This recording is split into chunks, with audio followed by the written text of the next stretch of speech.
Guys अस्सलाम वालेकुम welcome to the channel the educated coders. Last class में हमने पढ़ा था 7 चैप्टर फॉर्म का। इस क्लास में हम पढ़ेंगे 8 चैप्टर।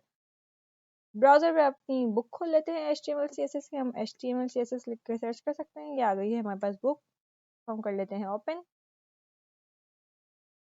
ये हमारे पास बुक ओपन हो चुकी है। यहाँ पे हम चैप्टर सर्च कर लेते हैं। ये हमारे पास आ गया है 8 चैप्टर। एक्स्ट्रा मार्कअप क्या होते हैं वो हम देख लेते हैं। इसका फर्स्ट पॉइंट है specifying different version of HTML। ये HTML के डिफरेंट वर्जन्स देखेंगे हम इसमें। और क्या है सेकंड पॉइंट इसका identifying and grouping element.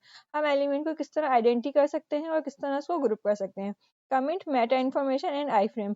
Comments हम किस तरह कर सकते हैं कोड को। मेटा इन्फॉर्मेशन देखेंगे हम जो हेड के टैग के अंदर होती है। और आई फ्रेम क्या काम करता है वो देखेंगे इस चैप्टर में। चलते हैं अपने टॉपिक की तरफ। नेक्स्ट टॉपिक हमारा क्या है। फर्स्ट टॉपिक है हमारा डॉक टाइप। डॉक टाइप क्या है हमारा HTML5। जैसे कि सबसे ऊपर ये होता है। हम अपना कोड खोल लेते हैं। ये हमारा फोल्डर है। इसको हम राइट क्लिक करके ओपन विद कोड कर लेते हैं। ये हमारा फोल्डर ओपन हो गया VS कोड का। लास्ट टाइम हमने इसमें कुछ काम किया था। ये सब मैं खत्म कर देती हूँ। फॉर्म हमने पढ़ा है था इसकी आप प्रैक्टिस कीजिएगा। ये सब चीजें आपको क्लियर हो जाएंगी। 7th क्लास है हमारी। अब ये है हमारा डॉक टाइप। ये HTML डॉक टाइप क्या है। ये जैसे कि बुक में बताया गया है। ये जो डॉक टाइप है ये है HTML5 का डॉक टाइप है। जैसे कि ये हमारे पास यहाँ पर है। अगर हम इसको यहाँ पर देखें तो वो ये रहा हमारे पास डॉक टाइप HTML। ये जो लिखा हुआ है ये क्या है HTML का डॉक टाइप 5 का वर्जन है। आगे हम आते हैं HTML4 में किस तरह से आता था। HTML4 में इस तरह से आता था जैसे कि ये आ रहा है डॉक टाइप HTML पब्लिक। आगे चलते हैं। आगे क्या है टॉपिक हमारा कमेंट्स इन HTML। HTML में हम कमेंट किस तरह से कर सकते हैं। एक इसकी शॉर्टकट की है कंट्रोल फॉरवर्ड। और दूसरा हम किस तरह से करते हैं right angle bracket exclamation mark dash dash. बीच में हम अपना टेक्स्ट रख सकते हैं। फिर डैश डैश फिर राइट एंगल ब्रैकेट। हम चलते हैं अपने कोड की तरफ। यहाँ पे हम कुछ लिख लेते हैं। H3 लिया हमने। इसके अंदर हम डमी टेक्स्ट ले लेते हैं। अपना ब्राउजर का पेज भी खोल लेते हैं हम। F5 की प्रेस की मैंने। वेब क्रोम पेज पे क्लिक कर दिया। ये देख सकते हैं आप। ये हमारे पास टेक्स्ट आ गया है। अब हम चाहते हैं कि हमारे पास ये इतना सारा टेक्स्ट ना आए। इसको हम हाफ को कमेंट कर दें तो उसकी शॉर्टकट की क्या है right angle bracket left angle bracket. Shift press करके आप लेफ्ट एंगल ब्रैकेट ले सकते हैं। शिफ्ट प्रेस की मैंने और कॉमा का की प्रेस कर दी। Exclamation mark dash dash.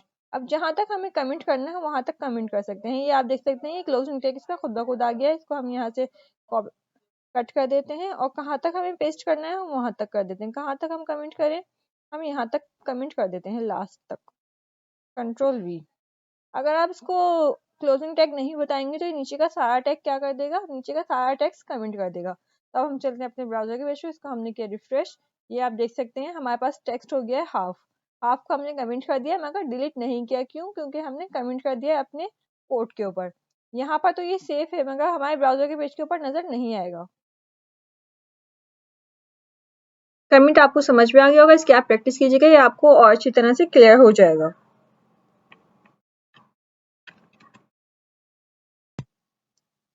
चलते हैं आगे अपनी बुक में टॉपिक की तरफ। नेक्स्ट टॉपिक हमारे पास क्या है वो देख लेते हैं हम।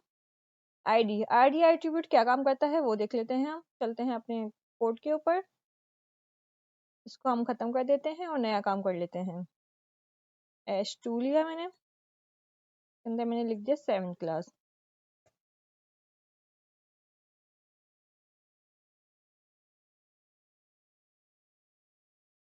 Markup elements. अब जैसे कि यहाँ पे हम PV ले लेते हैं। डमी टेक्स्ट ले लिया हमने। अब मुझे किसी टैग को टारगेट करना है तो उसको मैं किस तरह से कर सकती हूँ। उसमें मैं आईडी देके उसको आईडी से टारगेट कर सकती हूँ। आईडी भी दे सकते हैं हम क्लास दे सकते हैं। आईडी के लिए हमें आईडी लिखना होगा और इक्वल का मार्क लगाएंगे तो ये हमारे पास ऑटोमेटिक इन्वर्टर कॉमा आ जाएंगे। आईडी हम कोई भी आईडी हम यूनिक देते हैं। क्लास हम कोई भी दे सकते हैं। आईडी हम जिसको भी देंगे वो कोई खास होगी वो किसी और को हम किसी टैग को हम आईडी नहीं दे सकते। क्लास हम एक से ज़्यादा एलिमेंट्स को दे सकते हैं मगर आईडी नहीं दे सकते। इसका मैं आईडी दे देती हूँ फर्स्ट पैरा।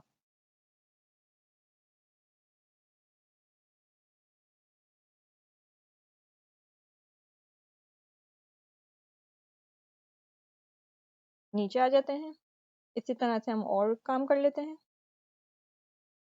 कंट्रोल सी किया मैंने, नीचे पेस्ट कर दिया, नीचे पेस्ट कर दिया। चलते हैं अपने ब्राउजर के पेज के ऊपर और इसका रिजल्ट देख लेते हैं। ये देखिए इस तरह से हमारे पास क्या हो गया है, 3 पैराग्राफ आ गए हैं।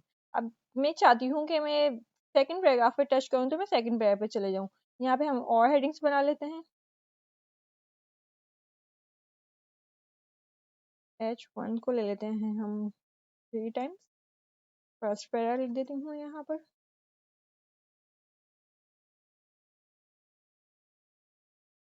इसी को पेस्ट कर लेते हैं।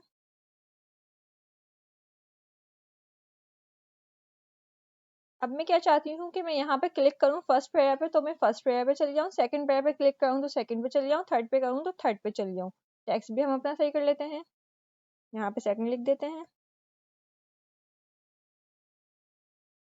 यहाँ थर्ड लिख देते हैं।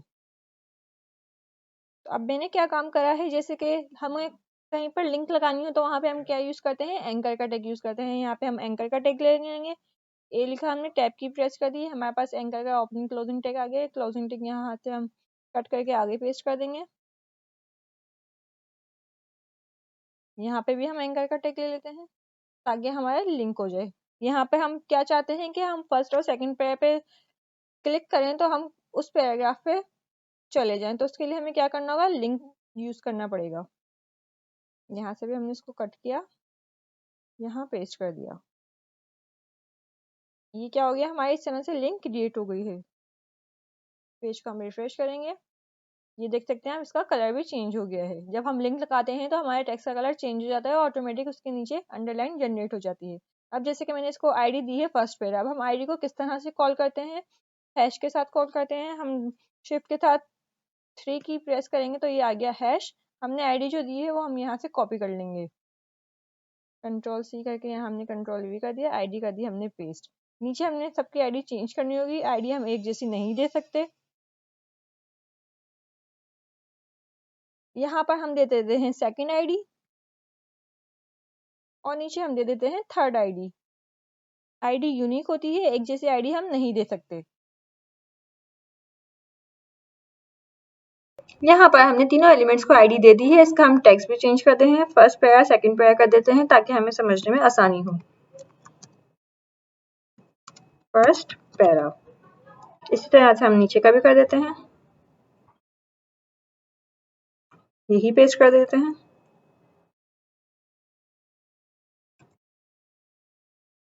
और नीचे भी यही पेस्ट कर देते हैं, थर्ड कर देते हैं इसको।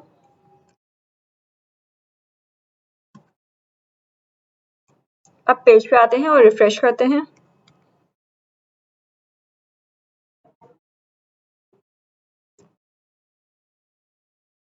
मैंने पेज रिफ्रेश किया, टॉप पे आ जाते हैं, स्क्रीन में थोड़ा जूम कर दो। अब मैं सेकंड पैरा पे क्लिक करूँ तो क्या हो, सेकंड पैरा मेरे पास आ जाए। अब ये देख सकते हैं यहाँ पे सेकंड पैराग्राफ आ गया। अब मैं चाहती हूँ कि मैं थर्ड पे क्लिक करूँ तो मैं थर्ड पे चली जाऊँ। तो ये हमने यहाँ पे क्या यूज किया, लिंक यूज किया है। लिंक हम आईडी देके किसी भी आईडी को कॉल कर सकते हैं। इसी तरह से हम क्लास दे सकते हैं। क्लास हाँ कहाँ पर यूज होती है, हमारे पास स्टाइलिंग के लिए क्लास यूज होती है। वहाँ पे हम बुक में आ जाते हैं, आगे देखते हैं। नेक्स्ट टॉपिक हमारा क्लास का है, क्लास एट्रीब्यूट। इसी तरह जिस तरह हमने आईडी दी है इसी तरह से हम अपने किसी भी टैग को क्लास दे सकते हैं। अब मैं पी के अंदर क्लास लिखती हूँ, एंटर टैब की मैंने प्रेस की, मेरे पास क्लास आ गई। क्लास में एक जैसी बहुत सारे एलिमेंट्स को दे सकती हूँ। मैंने दी एबीसी, यही क्लास में ऊपर वाले पी को भी दे सकती हूँ और बहुत सारे एलिमेंट्स को हम एक जैसी क्लास दे सकते हैं मगर आईडी हम एक जैसी नहीं दे सकते। कंट्रोल वी कर दिया मैंने। अब हम यहाँ पे स्टाइलिंग करनी हो तो हम इसको किसके साथ कॉल करेंगे, डॉट के साथ क्लास को कॉल किया जाता है। ये भी टॉपिक आपको क्लियर हो गया होगा, आप एक दफा बुक रीड कीजिएगा, सब बहुत आसान है, आपको जल्दी क्लियर हो जाए। चलते हैं अपनी बुक में नेक्स्ट टॉपिक की तरफ। नेक्स्ट टॉपिक क्या है हमारा, ब्लॉक एलिमेंट। ब्लॉक एलिमेंट कौन कौन से होते हैं वो देख लेते हैं। जैसे कि यहाँ पे एग्जांपल दी गई है, example of block elements are H1 से लेके H6 तक के सारे टैग्स क्या हैं, ब्लॉक लेवल एलिमेंट है। P भी ब्लॉक लेवल एलिमेंट है, UL और LI। ब्लॉक लेवल एलिमेंट किसको कहते हैं वो हम देख लेते हैं। आ जाते हैं अपने कोड के ऊपर। जैसे कि आप ये H1 से लेके H6 तक के जो टैग हैं, पी का टैग है, ये सब क्या है, ब्लॉक लेवल एलिमेंट, यूएल और एलआई। अब जैसे कि मैं इस टैग के आगे कुछ लिखना चाहती हूँ, जैसे कि मैंने लिख दिया हाउ, हाउ लिख दिया है, तो अब हम देखते हैं ब्राउजर के पेज को रिफ्रेश करके ये कहाँ पर आता है। मैंने इसको किया रिफ्रेश, हाउ कहाँ आया, नीचे आया, इसके आगे नहीं आया। ब्लॉक लेवल एलिमेंट कौन से होते हैं, जो अपने आगे किसी और चीज को आने नहीं देते। इसी तरह से पी के आगे कुछ लिख कर देखते हैं। पी का टैग कहाँ क्लोज हो रहा है, आगे हो रहा है, यहाँ पर हम यहाँ पे कुछ लिखते हैं, यहाँ पे भी हम हाउ लिख देते हैं। अब देखते हैं ये इसके आगे ही आता है या फिर नेक्स्ट लाइन में आता है। ये देखें ये नेक्स्ट लाइन में आया, क्यों, क्योंकि पी भी ब्लॉक लेवल एलिमेंट है। यूएल और एलआई भी इसी तरह से ब्लॉक लेवल एलिमेंट है। ब्लॉक लेवल एलिमेंट कौन से होते हैं, जो अपने आगे किसी और चीज को आने ना दें। इसी तरह से हमारे पास होते हैं इनलाइन एलिमेंट। इनलाइन एलिमेंट क्या होते हैं, जो अपने आगे किसी और चीज को आने देते हैं, मतलब हम कुछ और चीज उसके आगे ऐड करना चाहे तो वो हो सकता है। जैसे कि इनलाइन एलिमेंट कौन कौन से हैं, एंकर का tag A, bold, italic, emphasis and image. A का tag anchor, B for bold, E M for emphasis and image for image का टैग। अभी हम इस पे भी प्रैक्टिस कर लेते हैं। अब जैसे कि एंकर का टैग है, हम एंकर का टैग को ऐसे ही बना लेते हैं। ये हमने रिमूव किया, नीचे आ जाते हैं, एंकर का टैग लिया हमने। एंकर का टैग के आगे अब हम कुछ लिखना चाहें, यहाँ पे हम लिख देते हैं होम। अब इसके आगे हम कुछ लिखते हैं, हमने जैसे कि लिख दिया जॉयफुल। अब ये देखते हैं ये कहाँ पर आता है। हमने लिखा है ये फर्स्ट पैराग्राफ के नीचे। हमने किया पेज रिफ्रेश। अब देखें होम, होम के आगे ही जॉयफुल आ गई, क्यों, क्योंकि ये इनलाइन एलिमेंट है। इनलाइन एलिमेंट कौन से होते हैं, जो अपने आगे किसी और चीज को आने दें। इसी तरह से बोल्ड भी इनलाइन है, एमफिक्स भी और इमेज भी। इमेज भी अपने आगे, इमेज के आगे हम अगर कुछ लिखना चाहें वो भी हम लिख सकते हैं, एमफिक्स और बोल्ड पे भी।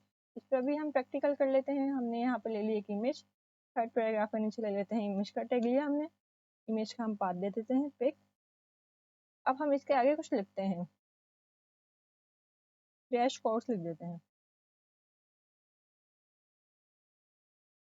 चलते हैं अपने ब्राउजर के पेज के ऊपर, इसको हमने किया रिफ्रेश।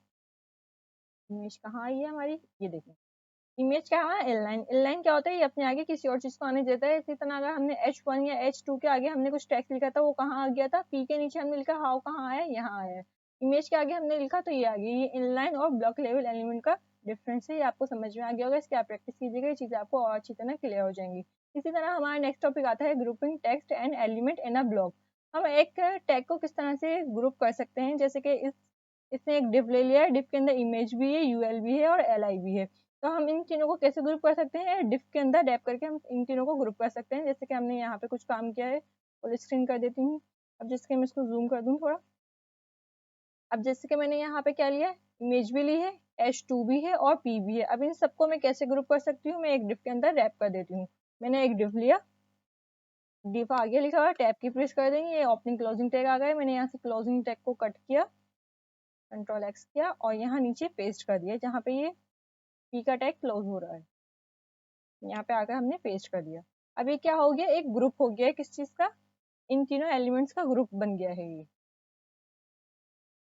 H1 H2 इमेज और P क्या हो गया है, डिफ के चाइल्ड्स हैं। ये क्या हो गया, ग्रुपिंग एलिमेंट्स।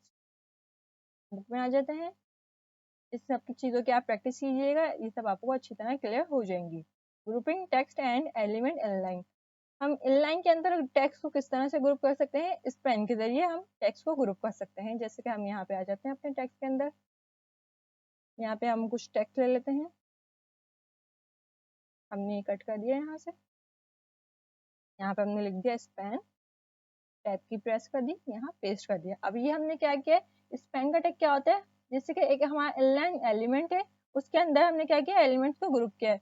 इनलाइन एलिमेंट के अंदर हमें अगर ग्रुपिंग करनी है तो हम क्या यूज करेंगे, स्पैन यूज करेंगे। और ब्लॉक लेवल एलिमेंट की हमें ग्रुपिंग करनी है तो हम क्या यूज करेंगे, डिव यूज करेंगे। चलते हैं अपने नेक्स्ट टॉपिक की तरफ, आ जाते हैं बुक पर। नेक्स्ट टॉपिक हमारा क्या है, आई फ्रेम। आई फ्रेम क्या काम करता है वो देख लेते हैं हम। आई फ्रेम के अंदर सबसे पहले इन्होंने आई फ्रेम का टैग लिया हुआ है, ओपनिंग टैग के अंदर इन्होंने इमेज का एसआरसी दिया हुआ है, एसआरसी और हाइट और विड्थ दी है। आ जाते हैं अपने कोड के ऊपर, इसकी हम करते हैं प्रैक्टिस। ये डिफ है, डिफ के नीचे आ जाते हैं, हमने लिखा आई फ्रेम। ये आई फ्रेम आ गया, टैब की प्रेस कर दी हमने। इसके अंदर हम एसआरसी दे देते हैं। पिक हमारे पास एक है, पिक ले ली है हमने। चलते हैं ब्राउजर के ऊपर, इसका रिजल्ट देखते हैं। इसको हमने पेज को किया रिफ्रेश, नीचे आ जाते हैं, ये आ गई है हमारे पास इमेज। आई फ्रेम क्या करता है, हमारी इमेज के अंदर स्क्रॉल बार लगा देता है, जैसे कि ये स्क्रॉल बार आ रहा है, क्योंकि ये ज़्यादा हाइट विड्थ की पिक्चर थी इसलिए इसने स्क्रॉल बार लगा दिया है। फ्रेम बॉर्डर देना है आपको, आप फ्रेम बॉर्डर भी दे सकते हैं। हाइट विड्थ सेट करनी है, हाइट विड्थ भी सेट कर सकते हैं। हाइट सेट कर लेते हैं हम इसकी, एच लिखा हमने, हाइट आ गया। हाइट दे देते हैं हम इसको 800, विड्थ दे देते हैं हम इसको 500। चलते हैं अपने ब्राउजर पे, इसको हमने किया रिफ्रेश। ये आप देख सकते हैं इसका स्क्रॉल बार खत्म हो गया है। क्यों खत्म हो गया है, क्योंकि हमने इसकी हाइट विड्थ सेट कर दी है। अगर हमने इसको कम कर दी है इसकी हाइट विड्थ को, तो इसका स्क्रॉल बार खत्म हो गया है। पहले इसकी हाइट विड्थ ज्यादा थी तो क्या हो रहा था, स्क्रॉल बार आ रहा था हमारे पास। आई फ्रेम के अंदर आप इस तरह से इमेज भी लगा सकते हैं, नहीं तो आप इस तरह से भी इमेज लगा सकते हैं, जैसे हमने इमेज एसआरसी के अंदर लगा दी। आई फ्रेम के अंदर जिस तरह से आप करना चाहें आप कर सकते हैं। इसके अंदर स्क्रॉलिंग बार भी आता है, जिस तरह के भी आया था मैंने आपको दिखाया है। आगे हमारा नेक्स्ट टॉपिक है इन्फॉर्मेशन अबाउट योर पेज। जैसे कि हेड के अंदर हमारे पास मेटा का टैग होता है, मेटा का टैग के अंदर क्या क्या चीज़ें होती हैं वो हम देख लेते हैं। एक डिस्क्रिप्शन होता है, डिस्क्रिप्शन में आप जो अपनी चैनल अपने पेज के बारे में बताना चाहें वो बता सकते हैं। कीवर्ड्स होते हैं इसके अंदर, रोबोट्स होते हैं। आगे आ जाते हैं, नेक्स्ट क्या है, ऑथर्स, प्रोग्रामर और एक्सपर्ट्स। के बाद हमारा चैप्टर खत्म हो गया है। हम अपने कोड के ऊपर देख लेते हैं मेटा का टैग। बुक में जैसे कि हम डॉक टाइप लिखते हैं, वो हम नया है वो बना लेते हैं फाइल, वो देख लेते हैं। यहाँ पे हमने क्या, कंट्रोल एन करके हमने नया डॉक्यूमेंट ले लिया। कंट्रोल एक्स करके इसको सेव कर लेते हैं, कंट्रोल एस।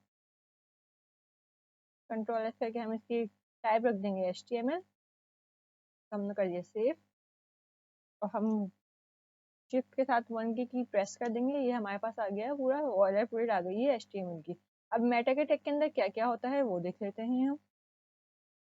जैसे कि इसमें बताया गया है, सबसे पहले मेटा के टैग में आप डिस्क्रिप्शन चाहें तो वो दे सकते हैं, जो भी आप अपने पेज के हवाले से देना चाहें। मैक्सिमम इसमें 155 कैरेक्टर्स होने चाहिए, इससे ज़्यादा नहीं।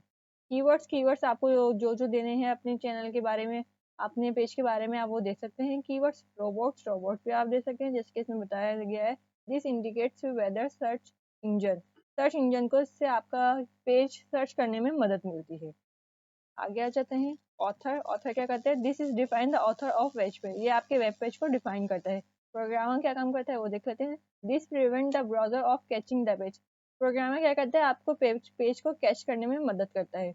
जैसे कि यहाँ पे देख सकते हैं, प्रोग्रामर कंटेंट नो कैच, मतलब कि शायद इनके पेज को कैच नहीं करेगा। अब यहाँ पे क्या है, एक्सपायर्स क्या काम करता है, जैसे इन्होंने यहाँ पे अपना कंटेंट डाल दिया है कि हमने इस डेट को डाला है और इस डेट को एक्सपायर हो जाएगा हमारा पेज। चैप्टर हमारे पास खत्म हो गया है, इसकी हम समरी देख लेते हैं। ये पूरी एग्जाम्पल है, इसकी आप प्रैक्टिस कीजिएगा, इसका आप समझिएगा, ये सारे टॉपिक आपको क्लियर हो जाएंगे। इसके अंदर इन्होंने div भी यूज़ की हुई है, ID भी यूज़ की हुई है, block level element, inline element, सब कुछ इसके अंदर यूज़ हुआ है। समरी के पॉइंट्स देख लेते हैं। Doctype tell browser which version. Doctype क्या है, हमारे ब्राउजर HTML के वर्जन को डिफाइन करता है। कमेंट किस तरह से करते हैं वो है, ID क्लास एट्रीब्यूट है इसके अंदर, स्पैन है, डिफ है, आई फ्रेम है, ये सब हमने पढ़ लिया है। मेटा का टैग है, इसके अंदर क्या क्या चीज़ें होती हैं वो मैंने अभी डिफाइन कर दी हैं। स्केप कैरेक्टर्स क्या है, जैसे कि राइट एंगल ब्रैकेट और लेफ्ट एंगल ब्रैकेट। आगे 9 चैप्टर है, फ्लैश, वीडियो एंड ऑडियो के 3 टॉपिक्स हैं, क्या है वो देख लेते हैं। How to add flash movie in your site. हम अपने साइट पर मूवी किस तरह से ऐड कर सकते हैं वो भी हम अभी देखेंगे। How to add video and audio to your site. Audio की हमें नीड नहीं होती है, टॉपिक हम स्किप कर देंगे, बहुत ही कम हमारे वेबसाइट पे यूज में आती है ये चीज़। वीडियो देख लेते हैं हम, HTML5 video and audio elements. चलते हैं अपने टॉपिक की तरफ, आ जाते हैं अपने कोड में। नीचे देख लेते हैं कौन सा टैग यूज होते हैं इसके लिए। वीडियो के लिए हम यूज करेंगे वीडियो का टैग, इसके अंदर होगा एसआरसी के अंदर हम दे देंगे वीडियो का पाथ। पोस्टर, मिन हाइट, विड्थ, जो भी आपको सेट करना है वो आप कर सकते हैं। प्रीलोड, नन, स्क्रॉलिंग आपको नन करनी है तो नन कर सकते हैं। ऑटो प्ले चलाना है ऑटो प्ले चला सकते हैं, ये रहा ऑटो प्ले। लूप चलाना है आपको, आप लूप चला सकते हैं। लूप से क्या होगा कि एक बार वीडियो खत्म होगी तो दोबारा चलने लगेगी। मेटा डेटा, हमने लास्ट क्लास में मेटा डेटा भी पढ़ा था कि ये आपके पेज को एक्स्ट्रा इन्फॉर्मेशन प्रोवाइड करता है। चलते हैं अपने कोड की तरफ। यहाँ फोल्डर खोल लेते हैं हम अपना, ये हमारी फाइल है, राइट क्लिक करके ओपन विथ कोड। ये हो गया हमारा VS कोड ओपन। वीडियो लगाने के लिए हमें सबसे पहले क्या करना होगा, वीडियो का टैग लेंगे हम। वीडियो लगाने के लिए हम आ जाते हैं यूट्यूब पर। यूट्यूब पर हम अपना चैनल सर्च कर लेते हैं और उसकी कोई वीडियो लगा के चेक करते हैं लग रही है या नहीं। ये द एजुकेटेड कोडर्स आ गया। यहाँ से आपको अगर कोई भी वीडियो लगानी है तो उसके लिए हमें क्या करना होगा, यहाँ पे 3 डॉट्स पे हम क्लिक करेंगे, शेयर के बटन पे क्लिक करेंगे, यहाँ पे आ गया इम्बेड। इम्बेड पे हम क्लिक करेंगे तो हमारे पास आ जाएगा आई फ्रेम। आई फ्रेम को हम कर लेंगे कॉपी, Ctrl+C, और यहाँ आकर हम कर देंगे पेस्ट। Ctrl+V हमने कर दिया। चलते हैं अपने ब्राउजर के पेज के ऊपर और देख लेते हैं इसका रिजल्ट। F5 की में प्रेस किया और ये देखें यहाँ पर हमारे पास वीडियो आ गई है। आपको अगर वीडियो लगानी है तो उसको मैंने आपको पूरा फॉर्मेट बता दिया है वीडियो लगाने का, फिर से रिपीट कर देती हूँ।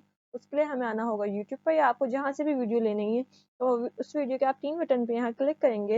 यहाँ पे आपके पास आएगा शेयर का ऑप्शन। शेयर का ऑप्शन पे आने के बाद इम्बेड कोड होगा, यहाँ से आप उस वीडियो का URL कॉपी करके अपनी वीडियो के टैग के अंदर या आई फ्रेम के अंदर कहीं भी लगा के आप वीडियो अपने ब्राउजर के पेज पे शो करवा सकते हैं।